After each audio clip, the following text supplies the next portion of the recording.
ఏ విధంగా ఈ రాష్ట్రంలో డ్రామా నడుస్తుందో. బీజేపీ వాళ్ళు కొట్టుకుంటారు, మాకు సంబంధం లేదు. బండి సంజయ్ గారు కావచ్చు, ఈటల రాజేందర్ గారు కావచ్చు, మీ ఇంటర్నల్ పార్టీ విషయం మాకు అవసరం లేదు. మీరు ఓరి మీ గంగల వడురి, మాకు సంబంధం లేదు. కానీ ఈటల రాజేందర్ గారు మీరు చాలా పెద్ద పెద్ద మాటలు మాట్లాడినరు. మీరు కేసీఆర్ గారిని విమర్శించే స్థాయి మీ స్థాయి కాదు. మీ స్థాయి ఏందో మొన్న 2023 ఎలక్షన్లలో హుజరాబాద్ ప్రజలు నీకు చూపించిర్రు. నీ స్థాయి ఏందో, నువ్వు ఏంటిదో అపర మేధావని నువ్వు ఫీల్ కావాల్సిన అవసరం లేదు. నీకంత సినిమా లేదు, నీకంత సినిమా లేదని చెప్తా ఉన్నాను. ఏం మాట్లాడుతావు నువ్వు? నేను ఈ కరీంనగర్ జిల్లాకి 2 సార్లు అధ్యక్షునైనా, 2 సార్లు మంత్రినైనా. ఎస్, నీకు రాజకీయ భిక్ష పెట్టింది ఎవరు? కేసీఆర్ కాదా అని నేను అడుగుతా ఉన్నాను. నిన్ను 2 సార్లు అధ్యక్షుడు చేసింది ఎవరు? కేసీఆర్ కాదా? నిన్ను 2 సార్లు మంత్రి చేసింది ఎవరు? కేసీఆర్ కాదా? ఇలా ఉమ్మడి కరీంనగర్ జిల్లాలో ప్రతి గ్రామంలో కాలు పెట్టినానో మరి ఆ కాలు పెట్టి అడుగు పెట్టి అవకాశం ఇచ్చింది కేసీఆర్ కాదా? అట్లాంటి దేవుని లాంటి కేసీఆర్ ని నువ్వు ఎట్లా మోసం చేస్తావు? నువ్వు దేవుని లాంటి కేసీఆర్ ని ఎట్లా విమర్శిస్తావు? ఎట్లా విమర్శించబుద్ధి అవుతుందయ్యా? అన్నం పెట్టిన వాళ్ళకి సున్నం పెడుతున్న చరిత్ర నీది. ఇలా కేసీఆర్ గారిని నువ్వు విమర్శించే స్థాయి నీది కాదు. నీది నా స్థాయి కూడా నీది కాదు. చిత్తు కొడగొట్టడం మొన్న నిన్నే. ఇంకేం కావాలి నీకు? నువ్వు ఒక పెద్ద మోసగానివి అని చెప్పక తప్పదు. నువ్వు కేసీఆర్ గారిని మోసం చేసినావు. నువ్వు సంపాదించిన అక్రమ సొమ్ముని కేసీఆర్ గారు గుర్తించి పేద దళితుల భూములని నువ్వు గుంజుకుంటే అవన్నీ గుర్తించి ఇలా నేను తన్ని పార్టీ నుంచి బయటికి వెళ్ళగొట్టి నువ్వు దానికి ఏం చెప్తున్నావు?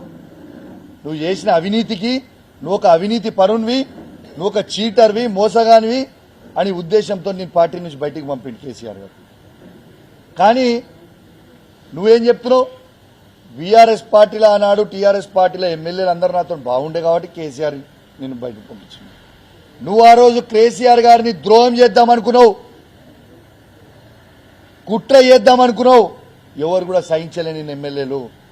నువ్వు ఎమ్మెల్యేలను పిలిచి నేను పైసలు ఇస్తా, నేను ముఖ్యమంత్రి అయితా, కేసీఆర్ గారిని దించుదామంటే మా బీఆర్ఎస్ టీఆర్ఎస్ పార్టీ ఎమ్మెల్యేలు ఎవ్వరు కూడా ఒప్పుకోలే, నీతో ఎవరు కూడా రాలే అన్నారు. నువ్వు చేసిన కుట్ర ఆ రోజు. కేసీఆర్ గారు నీకు అన్నం పెట్టిన పాపానికి కేసీఆర్ గారికి నువ్వు సున్నం పెడదామనుకున్న దుర్మార్గమైన ఆలోచన నీకు వచ్చింది ఆ రోజు. ఎస్, ముమ్మాటికి చెప్తున్నా, కేసీఆర్ లేకపోతే తెలంగాణ లేదు. ఈ తెలంగాణ జెండాని ఇలా కేసీఆర్ పట్టుకోకపోతే ఎవరు పట్టుకురా? తెలంగాణ అనేది స్టార్ట్ చేసింది కేసీఆర్ కాకపోతే ఎవరా? తెలంగాణ ఎక్కడిది? ఇంత అభివృద్ధి ఎక్కడిది? కేసీఆర్ గారు చేసి చూపించింది ఎక్కడిది? ఇవన్నీ ఎక్కడ పోయినాయి? ఇలా మాట్లాడుతూ అంటాడు మొత్తం స్థానిక ఎలక్షన్లు అన్ని నేనే గెలిచి. నువ్వు గెలవలే బాబు, నువ్వు ఏడ కూడా గెలవలేదు.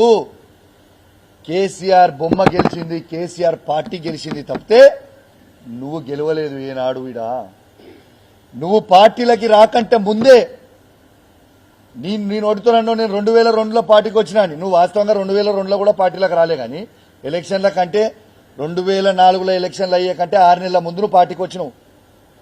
కానీ పాత కమలాపూర్ గడ్డ, హుజరాబాద్ గడ్డ ఎప్పుడు కేసీఆర్ అడ్డా. ఇది వాస్తవం. 2001లోనే కేసీఆర్ గారి బొమ్మలు ఆ రోజు ఎవ్వరు లేరు. ఆ రోజు ఉన్నది ఎవరు? కేసీఆర్ గారి నాయకత్వంలో మా నాన్న సైనాథ్ రెడ్డి గారు, కెప్టెన్ లక్ష్మీకాంతరావు గారు, వీళ్ళు మాత్రమే ఆ రోజు పార్టీలో ఉన్నారు 2001లో.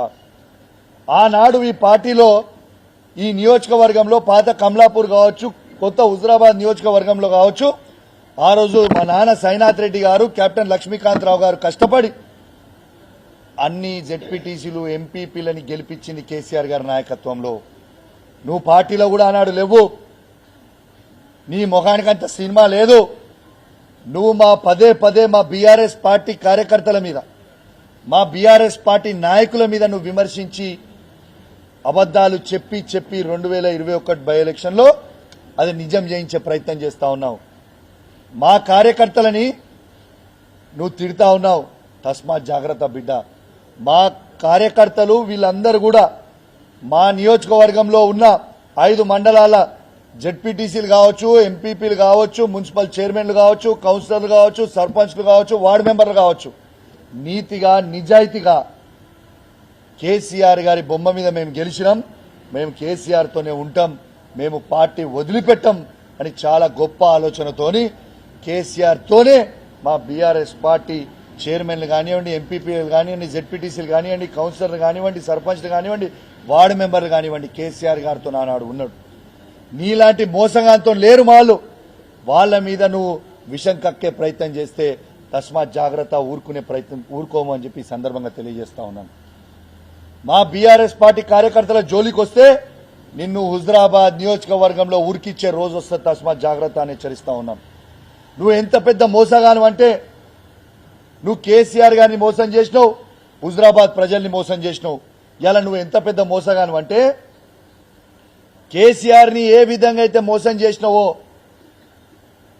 నీతోని వచ్చి టీఆర్ఎస్ ఇష్పెట్టి, టీఆర్ఎస్ బీఆర్ఎస్ ఇష్పెట్టి, టీఆర్ఎస్ 20 ఏళ్లు జెండా మోసిన కార్యకర్తలు టీఆర్ఎస్ ని ఇష్పెట్టి నువ్వు మబ్బెపెట్టి పైసలు ఇస్తామని ఆశ పెట్టి వాళ్ళని తీసుకొని పోయినవే, ఇలా వాళ్ళని కూడా మోసం చేసినావు కదా నువ్వు.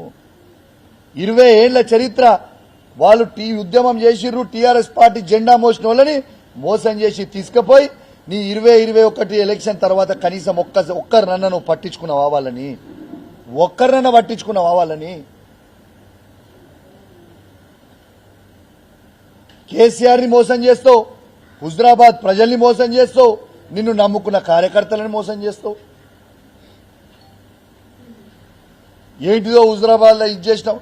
అరే హుజరాబాద్ ఇలా నీకు రాజకీయ భిక్ష పెట్టింది హుజరాబాద్ ప్రజలు. పాత కమలాపూర్ నియోజకవర్గం, హుజరాబాద్ నియోజకవర్గం పెట్టింది రాజకీయ భిక్ష. అట్లాంటి రాజకీయ భిక్ష పెట్టిన హుజరాబాద్ నియోజకవర్గంలో నువ్వు ప్రజల్ని పట్టించుకోకుండా ఇష్పెట్టి పోయి మల్కాజిర్లో పోయి నిలబడి హుజరాబాద్ ప్రజల్ని ఇష్పెట్టేసి ఇలా హుజరాబాద్ వాళ్ళు అన్నం పెట్టిందనే సబ్జెక్ట్ మర్చిపోయి మా షామీర్పేట్ గడ్డ అంటున్నావు. అరే వా, నీకు రాజకీయ భిక్ష పెట్టిన హుజరాబాద్ ప్రజల్ని మర్చిపోయి మా షామీర్పేట్ గడ్డ అంటున్నావు. అరే వా, చాలా అద్భుతంగా చెప్తున్నావు. అంటే అన్నం పెట్టిన కేసీఆర్ ని మోసం చేస్తావు, అన్నం పెట్టిన హుజరాబాద్ ప్రజల్ని మోసం చేస్తావు, నిన్ను నమ్ముకొని వచ్చిన కార్యకర్తల్ని మోసం చేస్తావు. నువ్వు మోసగానివా కాదా అని నేను అడుగుతా ఉన్నాను.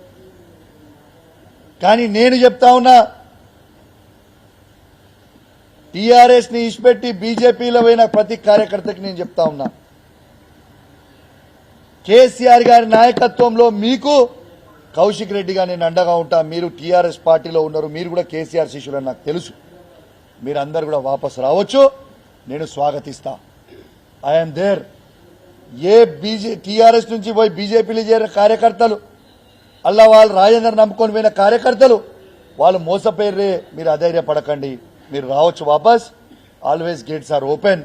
టీఆర్ఎస్ పార్టీ కేసీఆర్ నాయకత్వంలో మళ్ళా మిమ్మల్ని కాపాడుకునే బాధ్యత ఈడ ఉన్న శాసనసభ్యునిగా, బాధ్యత కలగా బీఆర్ఎస్ పార్టీ నాయకునిగా మీ అందరు కూడా హామీ ఇస్తున్నా. ఎవరు అధైర్యపడాల్సిన అవసరం లేదు. ఇంకోటి పెద్ద డైలాగ్ కొడుతుండు, నా చరిత్ర తెలుసా అంటుండు. అరే నీ చరిత్ర ఎవరికి తెలియదా?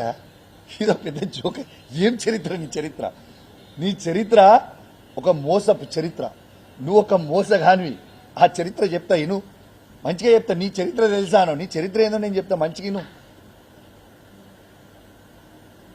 ఈయన ఏం చేస్తుండే?